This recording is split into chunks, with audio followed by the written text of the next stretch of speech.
PPP పద్ధతుల్లోని ప్రభుత్వ సంస్థల్ని PPP పద్ధతుల్లో చాలా అప్పచెప్పారు. ఉదాహరణకి మన విశాఖ జిల్లాలోనే గంగవరం పోర్టు ఉంది. గంగవరం పోర్టు మొదట ఇచ్చింది పబ్లిక్ ప్రైవేట్ పార్ట్నర్షిప్తోనే ఇచ్చారు.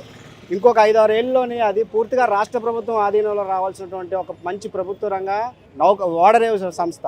అటువంటి ఆ పోర్టును కూడా తీసుకొచ్చి ఈరోజు అదానికి అప్పచెప్పారు. కాబట్టి ఈరోజు పీపీపీ పద్ధతుల్లో నిర్వహిస్తే ఆ సంస్థ ఎవరి చేతుల్లోకి వెళ్తుంది, ఎంత బాధ్యతారాహిత్యంగా ఉంటుంది, ప్రజల సంపద ఎక్కడికి పోతుంది అనేది మనం చాలా చూసాం.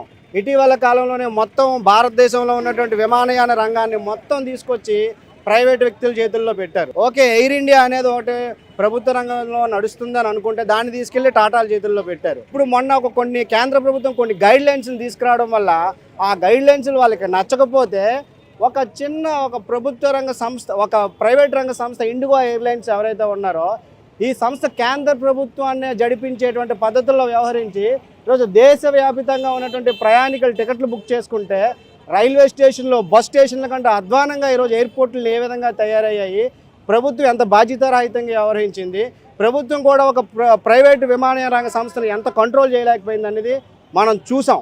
కాబట్టి ప్రైవేట్ వ్యక్తుల్లో చేతుల్లోకి పోతే పీపీపీ అనే ముద్దు పేర్లు పెట్టి అప్పచెప్తే ఏ విధంగా ఉంటుందో మనం చూస్తూ ఉన్నాం.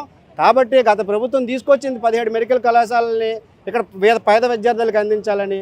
నువ్వు ఆ జగన్మోహన్ రెడ్డికి చేత కాలేదు, మధ్యలో ఆపిసాడు. నువ్వు అధికారంలోకి వచ్చే ముందు కూడా చాలా స్పష్టంగా చెప్పావు, నేను తప్పనిసరిగా అధికారంలోకి వస్తే గతంలో ఇచ్చినట్టు 107, 108 జీవోలు రద్దు చేస్తాం, అలాగే ఈ మొత్తం కూడా పేద విద్యార్థులకు అందించే వైద్య విద్యను అందించడానికి ఈ ప్రభుత్వ రంగ సంస్థల్లోనే మొత్తం అంతా కూడా ఈ వైద్య కళాశాలని అభివృద్ధి చేసి నడిపిస్తామని చెప్పావు. నువ్వు నడిపించి చేతనైనోడు అయితే